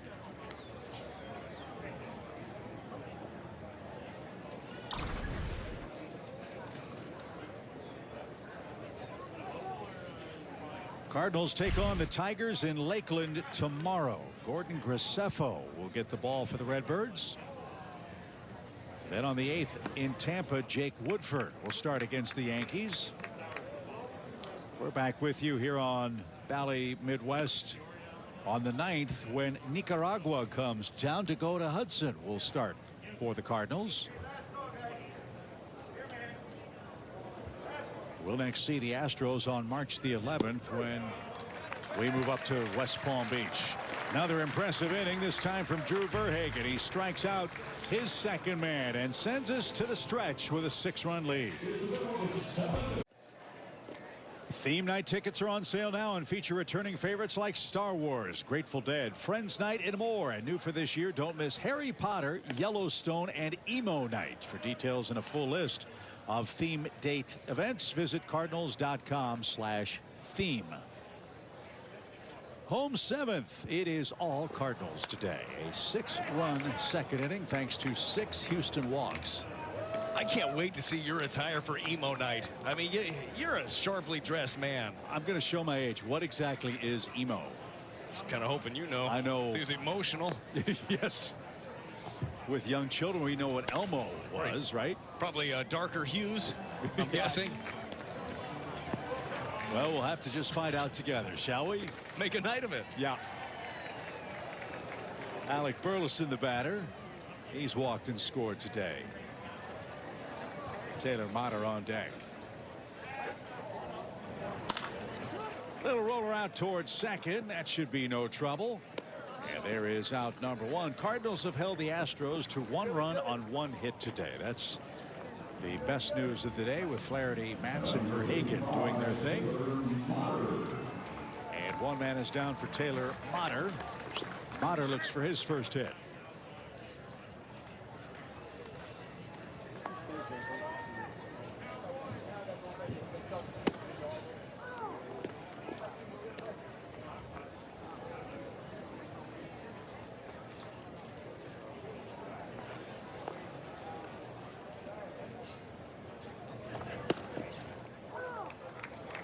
Another exciting prospect for the Cardinals will pitch in this game, and he's getting loose down the right field line. Tink Hence is getting ready. There have been rave reviews about Tink Hence. You heard about the big arm last year. It's not just a fastball. He's got a great breaking ball, changeup as well. Again, another young kid. That 2020 draft class of the Cardinals, something special. Walker, Wynn, Tink Hence, Alec Burleson, all a part of that class.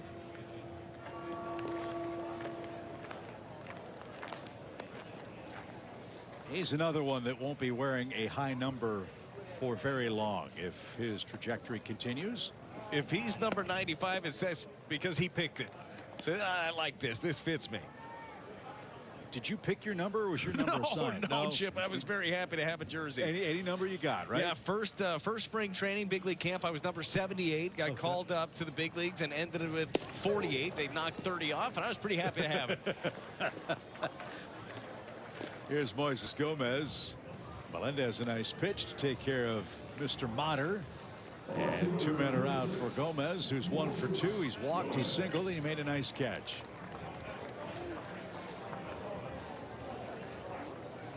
What's really fun about these spring games is when you have 2 guys wearing number 95, and you know the friends and family are watching the game, and they don't give you all the bios and the like, which sometimes trips up Hall of Fame announcers out on the West Coast. Will happen. Yeah. So you want to make sure you get the right guy with the right number, and we know that that's Tink Hence. Well, luckily this isn't a split squad. Those are the ones that get a little dicey. Those will trip you up, man. That's upstairs. 1 ball, 1 strike. We're lucky with Brian Bartow and his Cardinals PR staff. We're as well prepared as we can possibly be. We've got the media guides. We've got all the press notes. They come in and visit us, let us know who's pitching. It helps. They're flying in. Michael Whitty, Chris Tuno, the whole crew. That is a big league media relations staff. We're grateful for their help.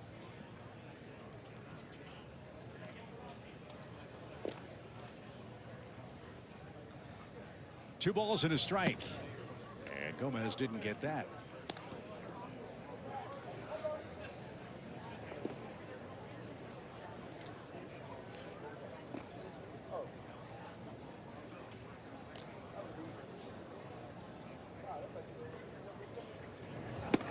And another swing and a miss. That was an impressive sequence. 3 up, 3 down for Melendez. And we head to the 8th. Tink Hence coming on next. St. Louis Cardinals baseball on Valley Sports Midwest is brought to you by Chevrolet. See your Mid-America Chevy dealer. By Plaza Tire Service, the quick change experts. And by Budweiser. This Bud's for you. Brad and Chip with you from Roger Dean Stadium. It has gone swimmingly today. The Cardinals are one-hitting the Astros.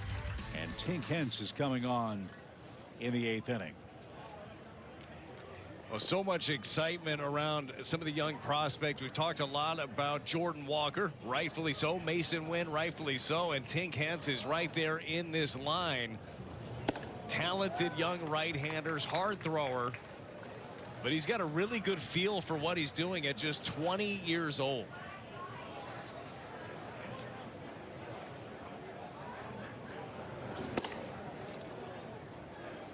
And he wears 95 for a reason. That's pretty good velo. That's why I had 78. There you. Well, it went to 48 too. Didn't you just say that? It's not good news. It sure did. That's why you're sitting up next to me. There's a reason. 2 balls and a strike for Tink Hence. Ross Adolph is the Astros hitter. And that's fouled off the catcher. Montes takes some punishment. 2-2 your count.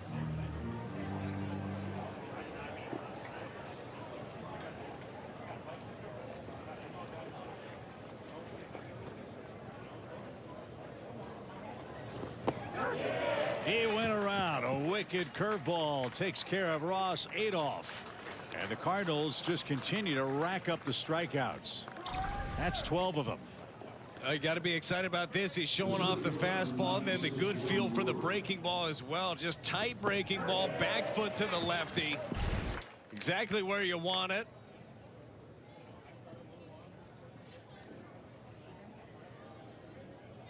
So Jordan Brewer will take his turn and fouls that away for a strike. It's 0-1. That with their 97 from Tink Hence.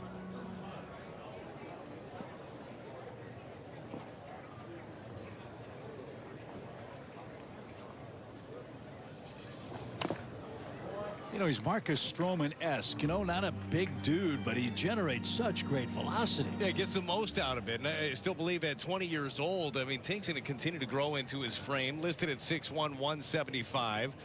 He just knows how to maximize what he's got. And His delivery is incredibly repeatable, even with all of the different pitches. Everything's looking the same coming out of his hands. A little bit low. So let's take a look at that delivery from Tink Hence. What do you like? Good compact delivery. Again, repeatable. There's not a lot of moving parts. Really does a good job of getting down the mound. You see the long stride and just getting on top of it. Good breaking ball again from Hence. So the big hammers served him well in this inning. 2 up, 2 down in the 8th inning. Brewers down on strikes, and Corey Lee will dig in. Just really no room to breathe for the opposition right now with Tink Hence. I know we got a pitch clock and we talk about that a lot, but he's just getting it and throwing it. No time to think.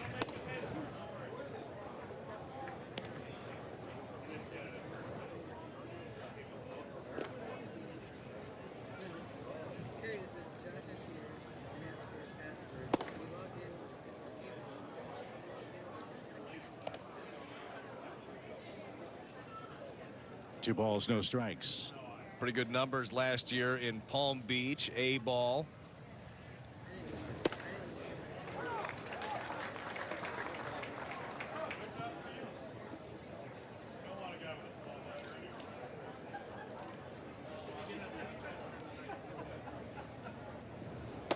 Little high.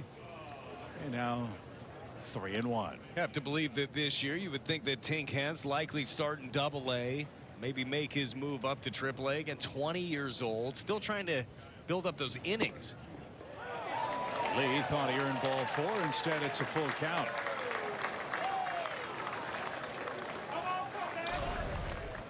And he utilizes his timeout here as he was 15 feet up the first base line. Probably a well-used timeout there.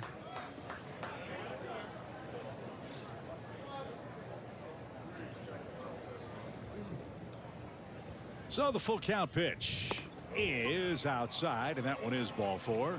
And Lee continues the inning with a 2-out walk.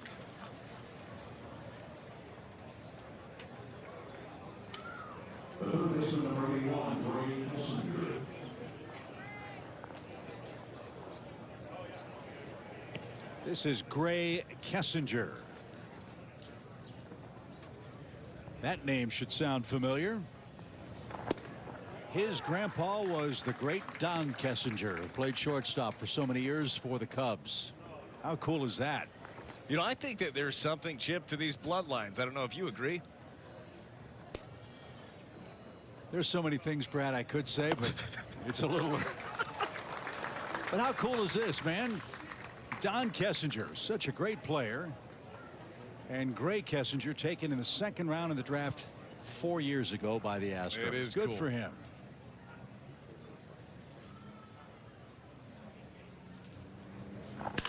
Bullet hit toward third. Motter's got that. And the flip to first is in time. Tink Hence a scoreless 8th inning with a couple of strikeouts. It's all St. Louis in Jupiter today. This copyrighted telecast is presented by the authority of the St. Louis Cardinals and may not be reproduced or retransmitted in any form, and the accounts and descriptions of this game may not be disseminated without the express written consent of the St. Louis Cardinals. Home 8th coming up. New pitcher on the mound for the Astros. This is Misael Tamarez.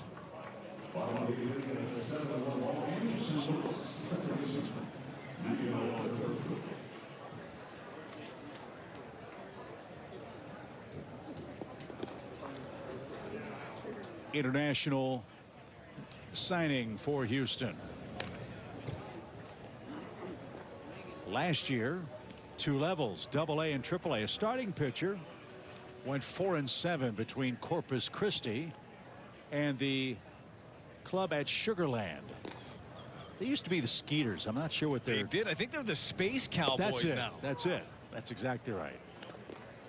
I played against the Sugar Land Skeeters when I was playing for, well, 2 teams in the Atlantic League. Played for the Bridgeport Bluefish. They're gone now. And then played for the Somerset Patriots, who are now the Double-A affiliate for the Yankees.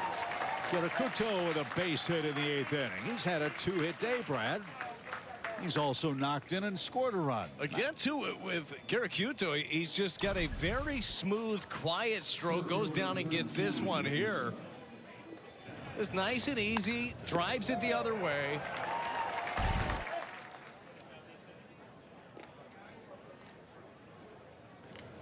So a good day at the plate for the Cardinals. They have 7 runs. They have 8 hits. They've earned 7 walks. They've hit 1 home run, that from Dylan Carlson, leading off the home 4th. Victor Scott the second. Nice job hitting 9th today. He's reached base twice and scored once.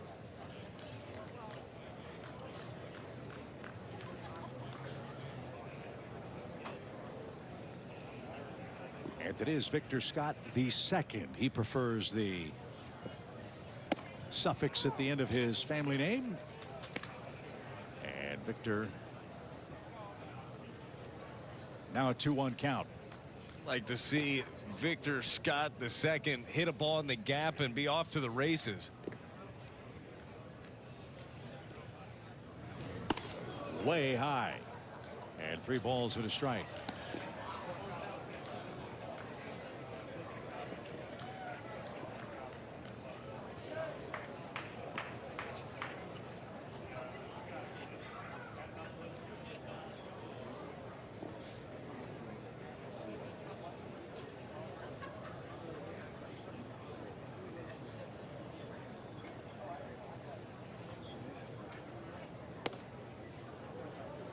He did not offer, and that's ball 4. So another walk for the Cardinals, and 2 aboard with nobody out.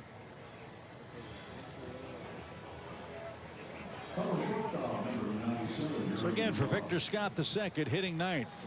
Trying to turn the lineup card over, did that 3 times in 4 trips. Good day at the plate for that young man. Jeremy Rivas will hit now.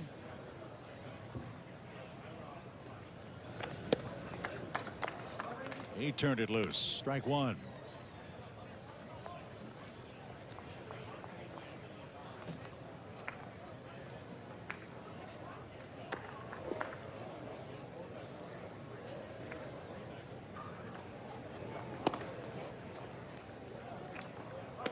Rivas ranked by Baseball America as the best defensive infielder in the Cardinals system. That's saying a lot. I believe Rivas also the youngest player in camp here. A lot of young talent. The future's looking bright. Are you as amazed as I am, Brad, at how quickly 18, 19, 20-year-old kids are not only getting to big league camp and spring training, but getting to the big leagues and starring? Well, for me, it's a couple of things. One, it's drafting and developing. You're doing a really good job of picking the right players and then putting them in a position to succeed. And we've seen this with the Cardinals organization as he goes down swinging. They just do a very good job of getting these guys ready. And actually a perfect time to talk about the George Kissel Award winner. Everybody in Cardinal Nation, you know who George Kissel is. The George Kissel Award has been given out to a member of the development staff, and the winner this year is Jose Akendo. I can't think of a better guy to receive the award. Just moments ago in the backfields in the minor leagues, they gave Jose Akendo this award. Chip, how many guys have we talked to this year? Guys that have Jordan Walker talks about working with him. We've seen Mason Wynn work with Jose Akendo. This guy knows everything about the game and just how to put guys in the right position. So excited for Jose Akendo, who's just helped so many guys throughout the years. Congratulations to him in winning the George Kissel Award. I read a story about Joe McEwing, who is the Cardinals bench coach, who came over from the White Sox, and how much George Kissel meant to him as a player in his major league career, and how that's serving him now, and how when he leaves the Cardinal clubhouse, see, there's a statue, a monument to George Kissel in the clubhouse, and he goes and touches that monument as a true touchstone for his coaching career before each and every game. Well, when you hear the term the Cardinal way, that's George Kissel. I mean, that is everything that he put into this organization, and how to teach the game, how to play it the right way. All the little details matter. And That's, you know, that's how Ollie teaches. That's how Joe McEwing teaches. That's how all of these guys throughout the organization, and certainly Jose Oquendo is a guy that has just helped so many. So very happy for him. Stubby Clapp has won the George Kissel Award. I believe he won it in 2017. Organization is very blessed with great teachers of the game, and I believe that that's more important now, Chip, than it ever has been before. With all of the young guys that are making it to the big league so early, you got to keep teaching at this level. And nobody's done it better than Jose Oquendo, who had a great honor today. So congratulations, Jose. Lucan Baker, the batter, in the Cardinals' 8th. There's Ron Pop Warner, Cardinals' third base coach. Another guy that's worn all the hats in the organization, a great teacher of the game. He's managed, he's coached third, he's benched. I mean, he's done it all.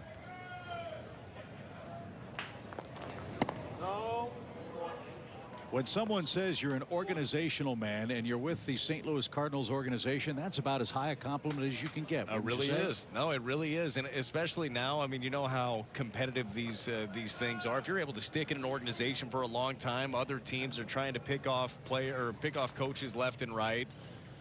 But it's a special place to be. Guys want to stay here. Guys like Pop Warner have been here for a long time.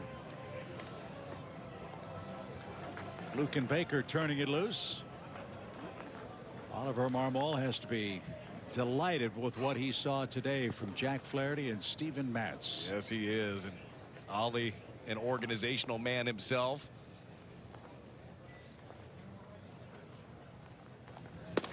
And Baker chased one up and out of the strike zone, and that will send us to inning number 9. Cardinals rolling in Jupiter. This is live now through April 21st. This year's nominees are Joaquin Andujar, Steve Carlton, David Freese, Matt Morris, and Edgar Renteria. Cast your vote at cardinals.com/HOF. Couple of days off for Brad and me coming up, and we'll need him because our next Cardinals broadcast on Bally Sports Midwest is a WBC exhibition. The Nicaraguan national team will come to Jupiter. Join us Thursday at 12 Central Time on Bally Sports Midwest. So we'll have 48 hours to bone up on Nicaragua as Chris Stratton comes into pitch. I know you've already got that covered. You're good to go. You were giving me some in-depth breakdown a little bit earlier, so I'll get to work. Look at the numbers for Stratton last year in 60 games as he came over in the trade that also brought over Jose Quintana.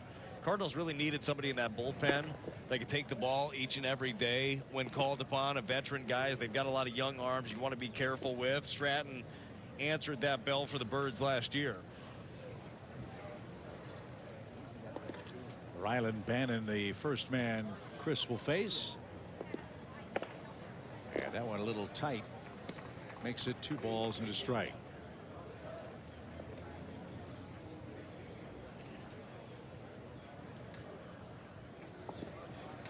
Bannon popped out.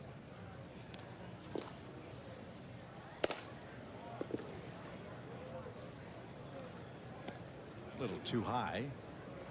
3 balls and a strike. So you get a couple days off. You got big plans down here in Jupiter while the Birds are in Lakeland and Tampa? Well, I'm going to work on my cinnamon tan, Chip.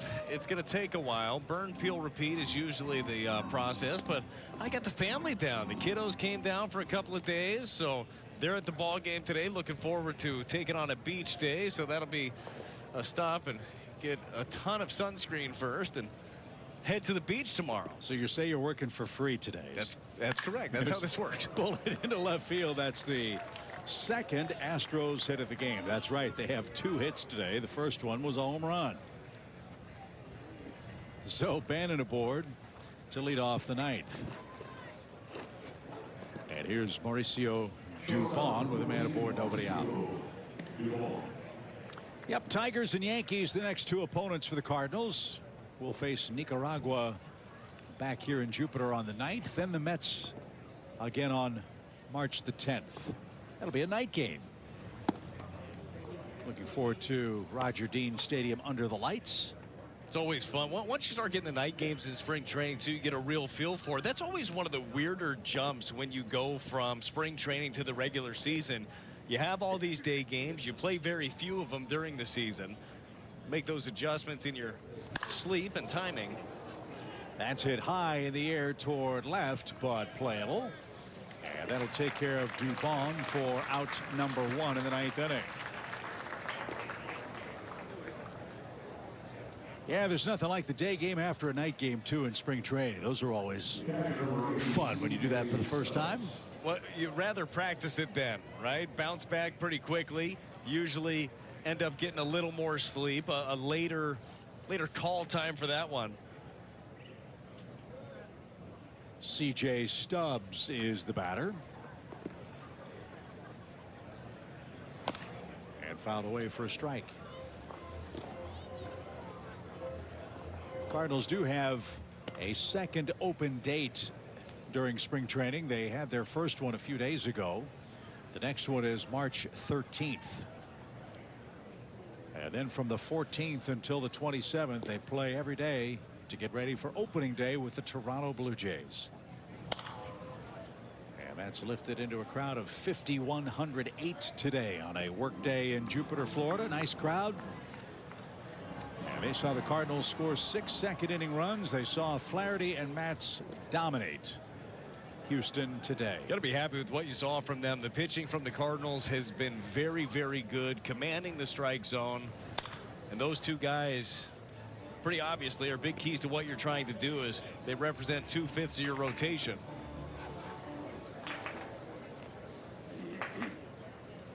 Two strike count for C.J. Stubbs.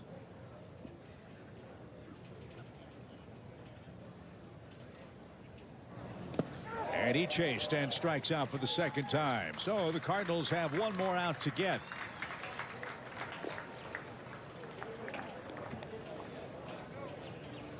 Fourteen Astros hitters have struck out today, if my math is right. It's a good tight breaking ball right there from Stratton. Couldn't hold up. You always get that question, how do you swing at that? Well, the answer is it looks like the fastball coming out of the hand. It's that deception. You hear the term tunneling. It's where two pitches look the same for a long period of time, and then the breaking ball just drops off the table. Alex McKenna, the final hope for the Astros, and take it low. Did they use that term tunneling when you pitched? No, you didn't hear tunneling as much, but it was the concept was always there. The concept of, hey, make it look the same as long as you possibly can, because anytime you have varying arm angles, the arm drops or a ball pops up out of the hand, it's just so easy for the hitter to recognize. There's a sharply hit ball to left. Astros have another base runner here in the 9th inning. Bookend singles for them. The game continues with 2 on and 2 out.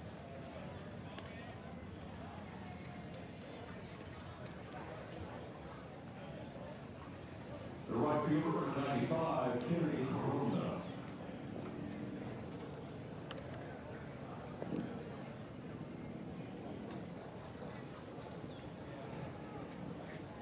Kennedy Corona again. And that's in the dirt low. 1 ball, no strikes. This being a road game, the Astros only brought a couple of regular players over. Altuve, Pena, and Maldonado. Jake Myers and Chas McCormick have seen some big league time. They're fighting for an outfield spot. But there are many who think the Astros are, at least at the start of the season, the odds-on favorite to try to repeat as world champions, something that hasn't happened in over 20 years. They're going to be tough to do. Last team to do it was the Yankees. And you look, a difficult thing to do just in general, but you also lose Verlander. I mean, that's a big loss for them. Well, Mater to first, and that's your ball game. This was a dominating pitching performance for the Cardinals. They beat Dusty Baker and the Astros 7-1. It's your final score. We'll let Brad gather his thoughts, and we will wrap things up from Jupiter. It's a 7-1 final. Cardinals beat Houston. More after our final break. 7-1 the final, Brad. Put a nice, neat bow on this one. Well, it's a much-anticipated debut for Flaherty and for Matz, and the two of them didn't disappoint. Ended up striking out 9 between the two of them, just 1 hit. And the Cardinals end up winning this one 7-1. Dylan Carlson showing off the power. Pretty nice game for the Birds. Enjoy your day at the beach. We'll see you in a couple days for Nicaragua and the Cardinals on Thursday at noon here on Bally Sports Midwest. For Brad Thompson, I'm Chip Carey. Thanks for joining us. We'll see you next week.